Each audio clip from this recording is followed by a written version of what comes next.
I was born into a fairly religious and traditional family, and from that upbringing, and also so from very young days, I always thought that it's important to give happiness to others. Now I can see very clearly my path, why I chose this way of life, and the mission that I have. So you see, we have to understand this, and from the Buddhist perspective, this is not our only lifetime. It is from life to life, from life to life. We all come to this world. We are born because there's some unfinished business, right? And we have something to do, we have something to fulfill. Certain things that we aspire to do. So that's what I believe, and that my life, this is not the only lifetime. I have from life to life, I've been wanting to do this work. Deep down, some years ago, 3 years before the tsunami of 2004 took place, I was traveling to and fro to India, to Sri Lanka and all that. And I have heard of various predictions that disasters are imminent. So that is why, because I studied in Sri Lanka, I know some people there. I told them, set up a foundation, a trust, because in times of need, right, you will need what you call international aid. You will need help from other countries. So that is how we went about to set up a trust, a local trust there in Sri Lanka. And it took time. It took me 3 years to register a trust there. With all the red tapes and everything.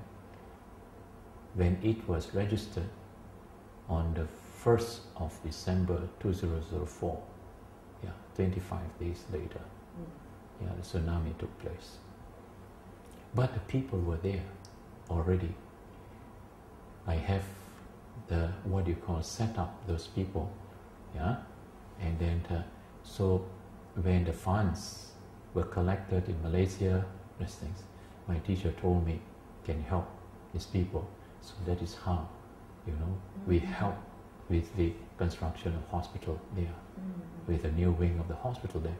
But so that is for that experience, and then we went to visit the monasteries, the monks, and the other places, and we had first-hand experience of the kind of tragedy that they were all unprepared.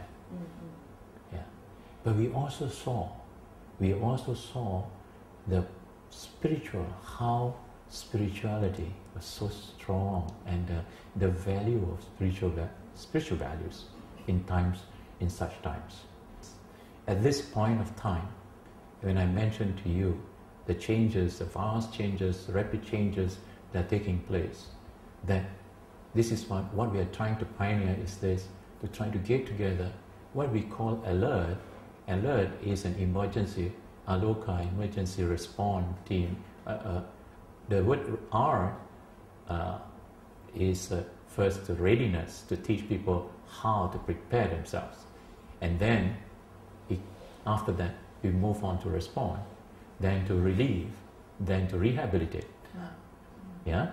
And this is something we would like.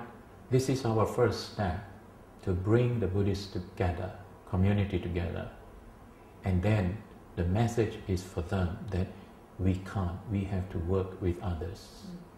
And then we reach out to other communities as well, other religious groups as well. Because in time of trouble, we can't be thinking of helping our own people alone. There is suffering everywhere.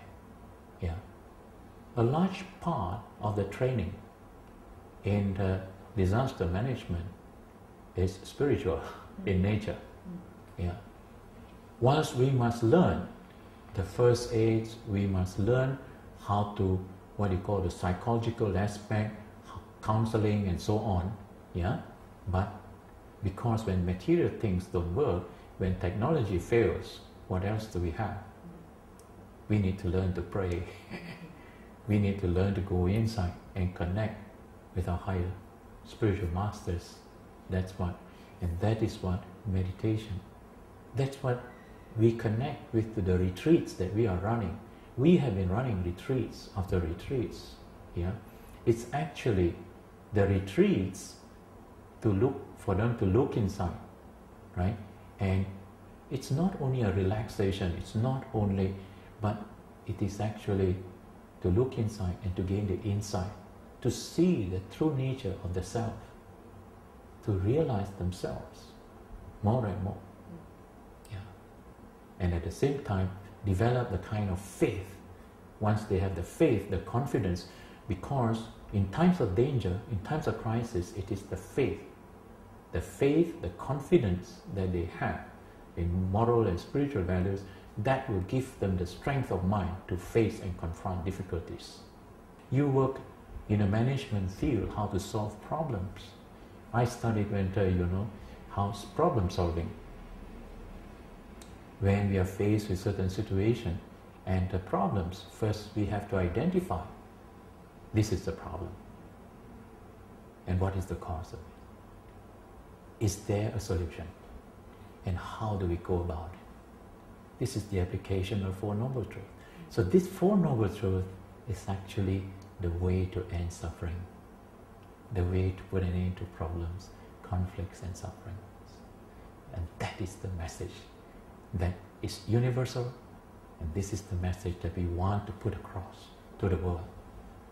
It goes beyond Buddhism.